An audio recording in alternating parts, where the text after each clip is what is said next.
ETV YouTube channels లో మీ వ్యాపార ప్రకటనల కోసం ఈ నంబర్కి కాల్ చేయండి.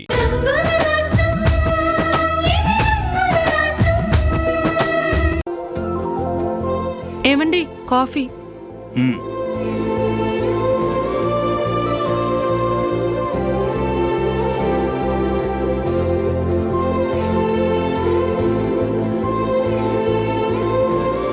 అదేంటన్నయ్యా అక్కడే ఆగిపోయారు, రండి లోపలికి.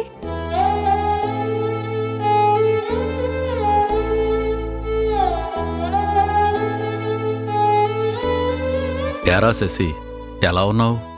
బాగానే ఉన్నాను. నువ్వు బయటికి ఎప్పుడొచ్చావు, ఎలా వచ్చావు? అదేంట్రా, బయటికి రాకపోవడానికి నేనేమైనా అంతర్జాతీయ టెర్రరిస్టునా? ఇప్పుడు నువ్వు చేసింది కూడా అంత తక్కువేం కాదురా.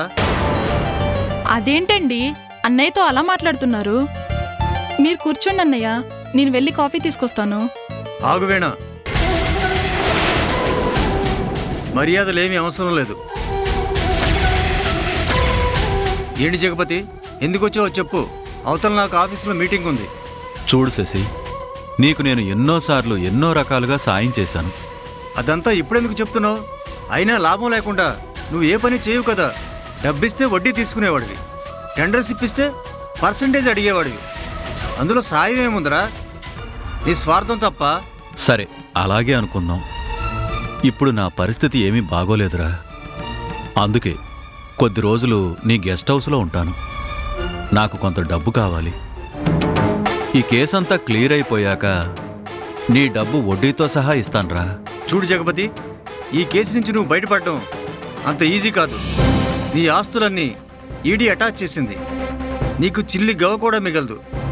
ఆ సంగతి నీకు కూడా తెలుసు. అరే, నేను ఏ తప్పు చేయలేదురా. నన్ను ఇరికించారా, అది నువ్వు తెలుసుకోవాలి. నువ్వు చేసావో లేదో అనేది నాకు అనవసరం. అన్ని సాక్ష్యాలు నువ్వే దోషమని చూపిస్తున్నాయి. నేనే కాదు, నీకు ఎవరు సాయం చేయరు. వెళ్ళు.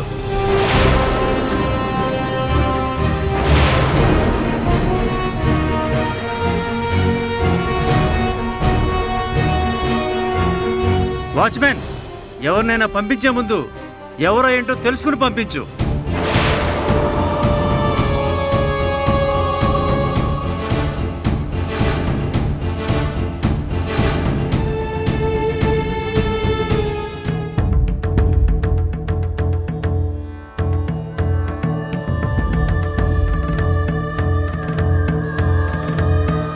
అందరినీ ఎదిరించి మీరు పెళ్లి చేసుకున్నారు. రెండు కుటుంబాలు కాదు అన్నా మీరు మాత్రం విడిపోలేదు. మధ్యలో అపోహలు వచ్చి దూరంగా ఉన్నా ఒకరి మీద ఒకరికి ప్రేమ తగ్గలేదు. మీ బంధం ఎంత గొప్పదంటే మృత్యువు కూడా మిమ్మల్ని విడదీయలేకపోయింది. జంట అంటే మీలాగే ఉండాలని అందరికీ ఆదర్శంగా నిలిచారు. కానీ మీ రక్తం పంచుకు పుట్టిన సమంత విషయంలో మాత్రం పెళ్లి అనేది ఒక పరిహాసంలా మారింది. సమంత తప్పు చేసిందో ఒప్పు చేసిందో తెలీదు, కానీ తను ప్రేమించిన వాణ్ణే పెళ్లి చేసుకుంది. మెడలో 3 ముళ్ళు పడినంతసేపు కూడా తనకి ఆనందం మిగల్లేదు. వంశీ సమంతని వదిలేసి వెళ్ళిపోయాడు. వంశీ లేకపోతే బతకలేను అంటూ సమంత విషం తాగింది. మీ కూతురికి ఇలాంటి పరిస్థితి రావడం నాకు చాలా బాధగా ఉంది.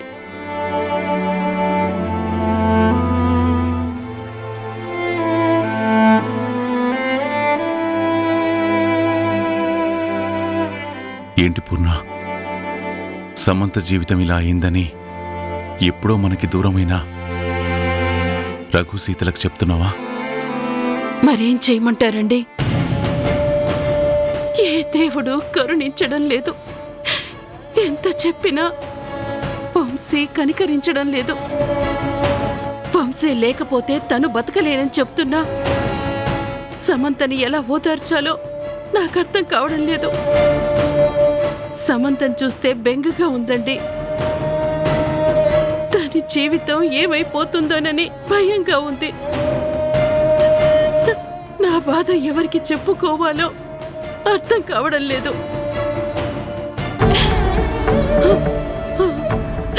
అందుకే వాళ్ళున్నంత వరకు నన్ను ఎంతగానో అభిమానించిన ఆ సీతా రఘులతో చెప్పుకుంటున్నాను.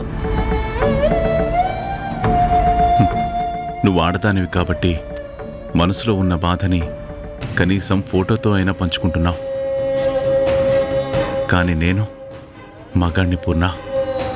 మనసులో ఉన్న బాధ ఎవరికి చెప్పుకోవాలో అర్థం కావడం లేదు. పోనీ గట్టిగా ఏడుద్దామా అంటే నాకు కన్నీరు కూడా రావడం లేదు. చేసిందంతా చేసి ఇప్పుడు బాధపడి ప్రయోజనం ఏముందండి? అంటే ఏంటి పూర్ణ? వంశీ సమంతలకు పెళ్లి చేసి నేను తప్పు చేశానంటావా? సమంత అంటే మీకెంత ఇష్టమో నాకు తెలుసండి.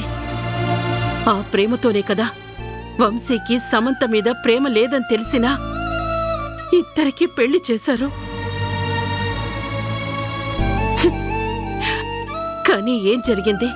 అత్తగారింటికి వెళ్లాల్సిన పిల్ల మన ఇంట్లోనే ఉండిపోయింది. కాపురం చేయాల్సిన వాడు కాదు అని వదిలేశాడు. అలా అని మనం వదిలేయలేం కదా పూర్ణ. ఏదో ఒకటి చేయాలి. ఏం చేయగలమండి? సమంత ప్రాణం తీసుకోవాలనుకున్నా వంశీ కనీసం పలకరించటానికి కూడా రాలేదు. సమంత పేరెత్తితేనే విడాకులిస్తానన్న వంశీతో సమంతని ఎలా కలుపుతారు? వంశీ లేకుండా బతకలేను అని చెబుతున్న సమంతని ఎలా సముదాయిస్తారు? సమాధానం లేని ప్రశ్నలకి సమాధానం దొరకదండి. సమస్య మిగులుతుంది. పూర్ణ, నేనేం చేసినా సమంత సంతోషం కోసమే చేశాను. తను బాధపడితే నేను భరించలేను. అలాంటిది ప్రాణాలు తీసుకుంటానంటే ఎలా తట్టుకుంటాను? ఏం చేసేనా వంశీని సమంతని నేను కలుపుతాను. వాళ్ళ కాపురాన్ని నేను నిలబెడతాను. నువ్వు అనవసరంగా బెంగపడకు.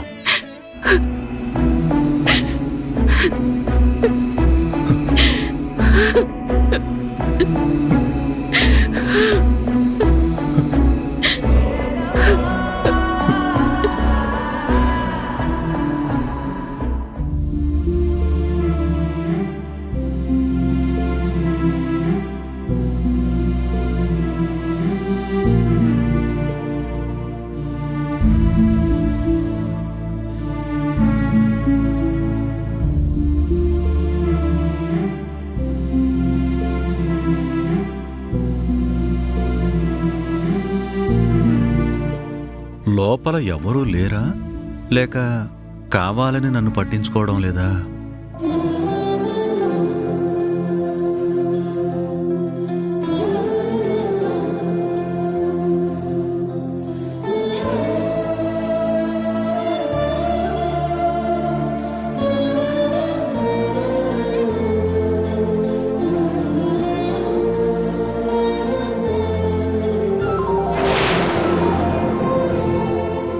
నమస్తే సార్. ఇక్కడే నిలబడిపోయారేంటి? లోపలికి రండి. ఏంటి, ఇది నీ ఇల్లా? తెలియనట్టు అడుగుతారే. ఒకసారి ఈ ఇల్లు ఆ హోటల్ కొట్టారని చూశారుగా. అంజీ, నోర్మోయ్. ఏం మాట్లాడుతున్నావురా? లోపలికెళ్ళి సార్ వచ్చారని రాధాగారితో చెప్పు. తీసుకో, వెళ్ళు.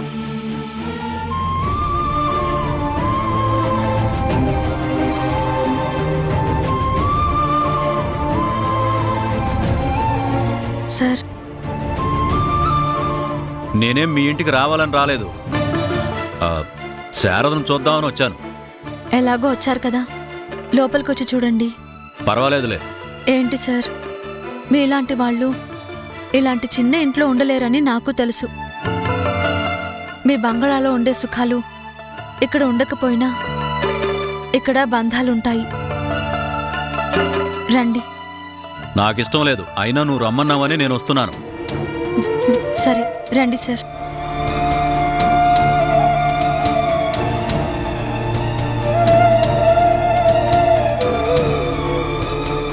అత్తయ్య ఎవరొస్తున్నారో చూడండి.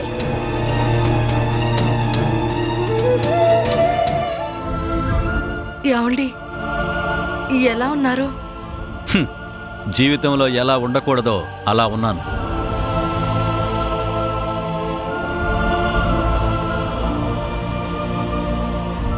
ఇప్పటికైనా తెలుసుకోండి నాన్న, అత్యాశకి పోతే ఫలితం ఇలాగే ఉంటుంది.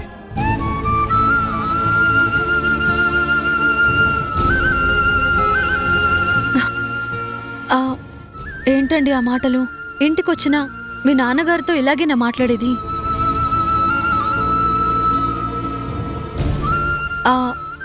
సార్ మీరు కూర్చోండి సార్. ఎప్పుడు భోజనం చేశారో ఏంటో.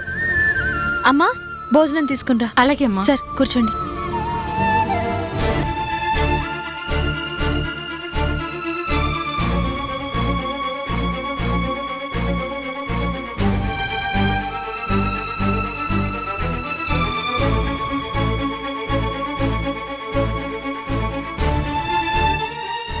సార్ తినండి.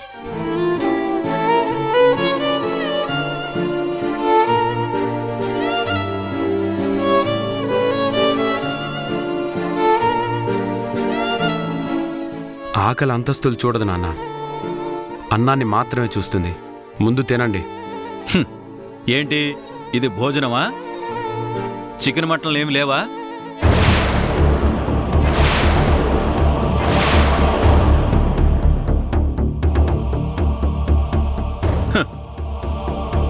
ఇంతోటి పచ్చడి మెతుకులకైనా ఏదో 5 స్టార్ హోటల్లో పెట్టినట్టు తినండి అంటూ కంచం తీసుకొచ్చి పెట్టారు.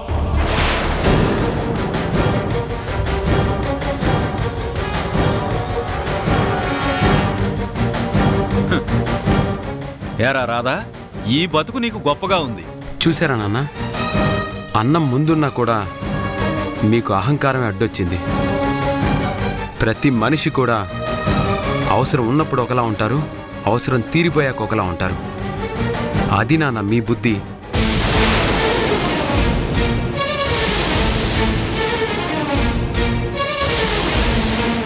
నిలువెత్తు ఆస్తి ఉన్నా సరే నిలవడానికి నీడ లేకపోయినా రాణి మాత్రం ఒకేలాగా ఉంటుంది. ఆ మనసుని నేను ప్రేమించాను. ఊరుకోండి. ఏంటండి ఆ మాటలు?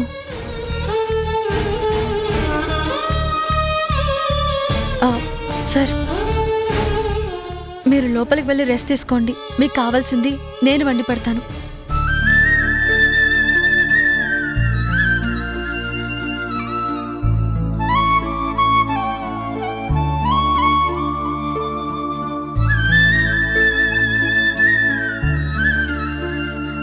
అమ్మా రాణి. అయ్యో అత్తయ్య, ఏంటత్తయ్య ఇది? మనమంతా ఒకటి. ఆయన ఏమైనా పరాయివారా?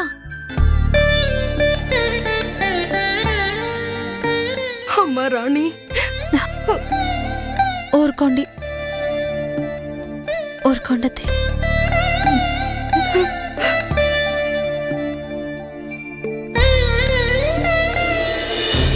ఎక్స్క్యూజ్ మీ, ఒక్క నిమిషం. ఈ అమ్మాయిని ఎక్కడైనా చూసారా?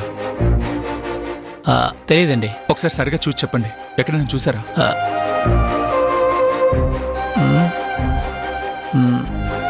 లేదండి, చూడలేదు.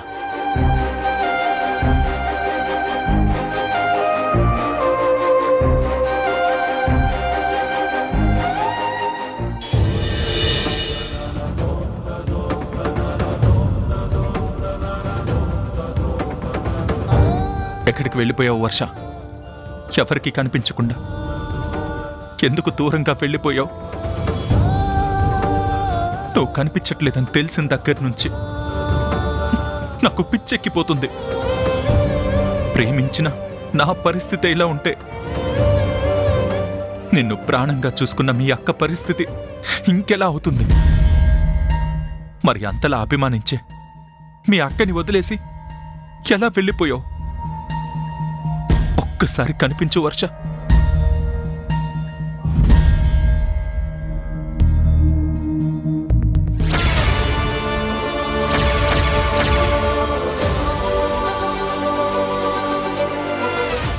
ఉన్నావు వంశీ? ప్రేమించిన అమ్మాయిని అనుమానించి తన్ని దూరం చేసుకుని ప్రాణం ఉన్న శవంలా ఉన్నాను. అలా మాట్లాడకు వంశీ. అప్పుడున్న పరిస్థితిలో నువ్వు చేసింది తప్పని నిన్ను తిట్టాను. తర్వాత ఆలోచిస్తే తప్పు ఎవరిది కాదు, పరిస్థితులది అని తెలుసుకున్నాను. అవే వర్షాన్ని దోషిని చేసి నిలబెట్టాయి. అందరూ తనని మాటలు అనేలా చేశాయి. చివరికి నేను కూడా నా వర్ష మీద చేయి చేసుకునే పరిస్థితికి తీసుకొచ్చాయి. ఆ విరక్తితోనే అందరినీ వదిలేసి వర్ష వెళ్ళిపోయింది. ఎక్కడున్నా బావుండాలని ఆశించడం తప్ప ఏమీ చేయలేని పరిస్థితుల్లో ఉన్నాను. తప్పు పరిస్థితులది కాదండి, సమంతది, వాళ్ళ తాత శంకర్ ప్రసాద్ది. మనవరాలి మీద ఉన్న గుడ్డి ప్రేమతో నా జీవితంతో ఆడుకున్నాడు. తను ఏం చేసినా సమర్థించే తాతయ్య ఉన్నాడు అని ఆ సమంత ఇంతకి తెగించింది. చివరికి నన్ను, నా వర్షని ఇలా విడదీసింది. వర్ష పెట్టిన ప్రతి కన్నీటి పొట్టుకి, పడ్డ బాధకి పదింతలు ఆ సమంత అనుభవించేలా చేస్తాను. ఏం జరిగినా ఎలా జరిగినా మీ ఇద్దరికీ పెళ్లి జరిగిపోయింది. తన మెడలో 3 ముళ్ళు వేసి నీ జీవితంలోకి తనని తీసుకున్నావు. కాదు, అదసలు పెళ్ళే కాదు. నన్ను నమ్మించి మోసం చేసి వర్షని నన్ను విడదీసి తాళి కట్టించుకుంది. నాకు ఆ నిజం ఒక్కరోజు ముందు తెలిసిన పరిస్థితి మరోలా ఉండేది. నా వర్షని వదులుకోను. వంశీ, అది కాదు. ఈ విషయంలో మీరు ఇంకేమీ చెప్పకండి. నేనేమీ వినను. మీ చెల్లెల్ని ఇంకెప్పుడు మోసం చేయను. నా జీవితంలో నాకొక మంచి భార్య కావాలి.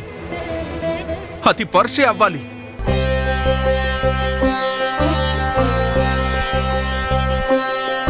వెతుకుతాను. తను కనిపించే వరకు వెతుకుతాను. తను కనిపించాక నన్ను కరుణించే వరకు బ్రతిమలాడుకుంటాను.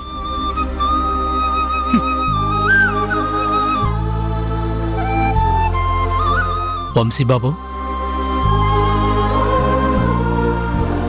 నర్సింగ్, ఎలా ఉన్నావు?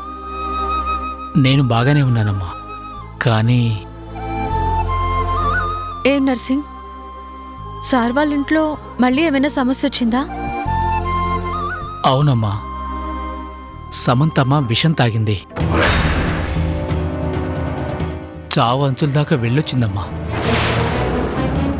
చచ్చిపోయింటే దరిద్రం వదిలిపోయేది. వంశీ, తప్పు. అలా మాట్లాడకూడదు. ఏంటండి తప్పు? ఏంటి తప్పు? సమంత ఏంటో పూర్తిగా తెలిసిన మనిషిని ఇది కూడా ఒక నాటకం అయి ఉంటుంది, కానీ నిజమై ఉండదు. లేదు బాబు, మీరు దూరం అయిపోయారన్న బాధ తను తట్టుకోలేకపోయింది. అందుకే చచ్చిపోవాలనుకుంది.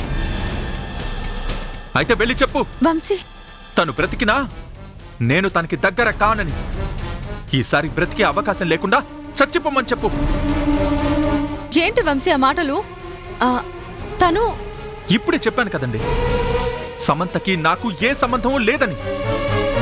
తాళి కట్టినందుకే తనతో నాకు బంధం ఉండి ఉంటే మరి మనసులు కలిసిన మా మధ్య ఇంకెంత అనుబంధం ఉండాలి. అలాంటి మనిషి గురించి నేను ఆలోచించాలా? జాలిపడే అంత గొప్ప గుణం మీకున్నా సరే దాన్ని క్షమించేంత గొప్ప మనసు నాకు లేదు.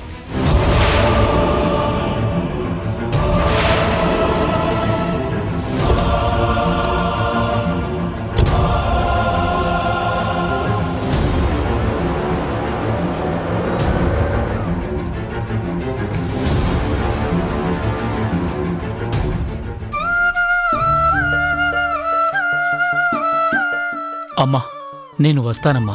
జాగ్రత్త నర్సింగ్. అలాగే అమ్మా.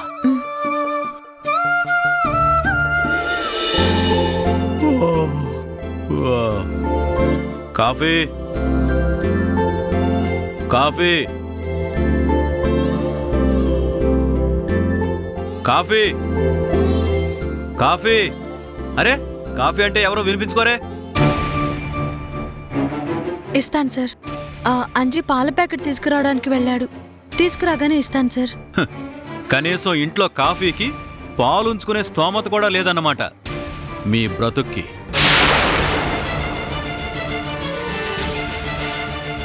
నాకు పొద్దున్నే లేచి న్యూస్ పేపర్ చదివే అలవాటుంది. కనీసం అదైనా వస్తుందా రాదా? ఇది ఆస్తులు ఎక్కువైన జగపతి గారి ఇల్లు కాదు నాన్న, కష్టాన్ని నమ్ముకొని బ్రతుకుతున్న రాణి ఇల్లు.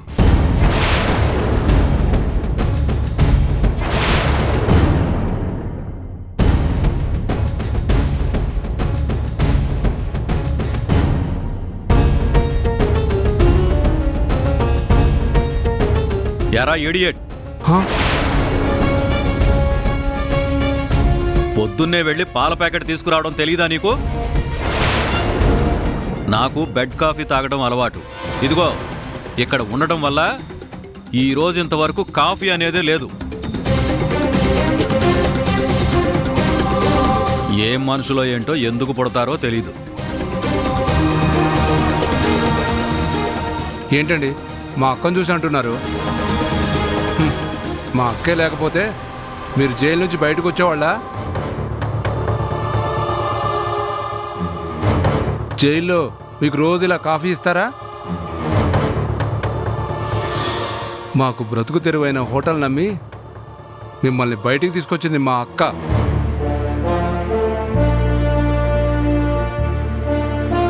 అందుకు కనీసం కృతజ్ఞత కూడా లేదు. రుబాబు మాత్రం చూపిస్తున్నారు.